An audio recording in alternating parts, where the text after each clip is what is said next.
At the age of 12, I started experiencing some gender dysphoria, and I started seeing a therapist, and I got the diagnosis, and I started going on the path of medical transition at the age of 13, starting with blockers and then moving on to hormones. And at 15, I got a double mastectomy, but it turned out that it wasn't the best decision for me, and I stopped transitioning at the age of 16. Okay, so let's go back to when you were 12. About when did you hit puberty? I had a fairly early puberty. Actually, I started developing at around the age of 9, if not a little bit earlier. So at 9, do you remember if that changed you emotionally? Yeah, it did. It was really difficult for me, actually. So boys and girls before puberty experience approximately the same levels of negative emotion. So that would be primarily anxiety and emotional pain, or even sometimes susceptibility to physical pain. And emotions like frustration and disappointment and shame and guilt and self-consciousness are all part of that, what would you call it, network of negative emotion. Now, what happens to girls when they hit puberty, and no one knows exactly why this is that their negative emotion levels go up. And so that on average, women, biologically mature women, are more sensitive to negative emotion than biologically mature men. And that kicks in at puberty. Now, there's a variety of explanations for that, but no one knows for certain. And here's some of them. Okay, so first of all, sexual dimorphism and physical strength really emerges at puberty. So boys and girls are pretty evenly matched physically, but once puberty kicks in, boys are taller, stronger, heavier, and they're much stronger in terms of upper body strength. So women are at a disadvantage physically in relationship to anything that might have to do with physical combat. And so on those grounds, it makes sense for women to be somewhat more sensitive to threat. Okay, so then another explanation is that women are more vulnerably sexually than men because they bear a much higher cost for reproduction, obviously, with pregnancy and protracted dependence of infants. And so they're more vulnerable on the sexual front, so it makes sense for them to be more sensitive to any threat that's associated with sexual activity. And then the third explanation, and there may be more, is that women are charged, generally speaking, with the primary responsibility for infants, and infants are extremely dependent and vulnerable. And so you could make a case that adult women's nervous systems are actually adapted for the mother-child dyad and not for the, say, emotional well-being of the individual woman. And a woman needs to be threat sensitive because she's going to be taking care of infants and extremely dependent children, and it makes sense for her to be more cognizant of threats as a consequence, even though the negative consequence of that for women and all of this is that women are much more likely to suffer from depression and anxiety than men.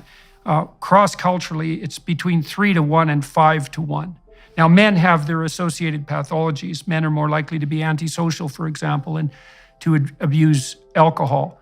But women predominate on the negative emotion side. So it's very common for young women to experience high levels of negative emotion and for those emotions to be focused on their body.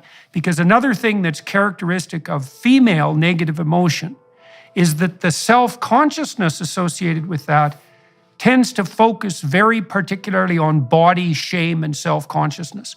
And that might be because women are evaluated more rigorously on the basis of their physical appearance than men. Men are evaluated more harshly, sexually, let's say, on the performance side, with regard to socioeconomic status and so forth. But women are definitely evaluated more harshly by men and by each other in terms of their physical attractiveness. So that makes quite a complicated situation for girls who are making the transition into puberty, and a lot of them are depressed and anxious and develop an intense focus on their bodies.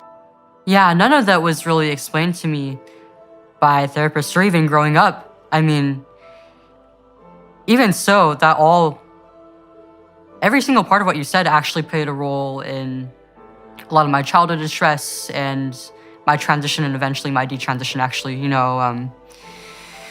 Growing up, I was a bit of a tomboy and also on the spectrum. And I didn't know this until I was diagnosed just last year, but it did play a role in my socialization and my difficulty getting along with other girls growing up. And I found that I fit in more with the boys. And when I hit puberty, it was a bit earlier than most of my peers, and I got taller than them. And Oh, yeah.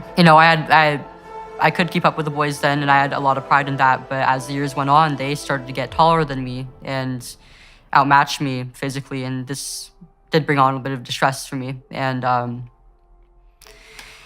as I got older, socialization began to become more sex oriented, and I found it even harder to fit in with girls my age. But at the same time, I was also starting to notice there was a divide between me and boys in several ways. And there was a lot of loneliness for me, because on one hand, I didn't really feel like I was one of the girls, but on the other hand, I was losing my connection with some of my friends who I was close with and really, really cared about. And I also had some body image issues growing up as well. I also liked having my hair short, and because of all this, I felt like, if anything, I didn't really look like a girl at all. I didn't look like the other girls my age, and I felt like I just wasn't pretty, and that I would never really have any worth as a woman. Varied. So the biggest reliable difference that's been documented between males and females, and this becomes even larger in egalitarian societies, by the way, is orientation of interest. So women are higher in negative emotion, and they're more agreeable, and agreeableness is both compassion and politeness. And although the difference between men and women isn't massive, it's significant, and it also maximizes in egalitarian society. So it looks like it's biological. But the biggest difference is in interest.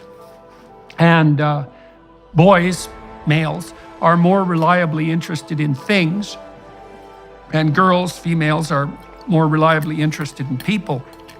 But the fact that you were on the spectrum, let's say, and more interested in things is going to make it more difficult for you to communicate with girls, because girls are reliably more interested in people.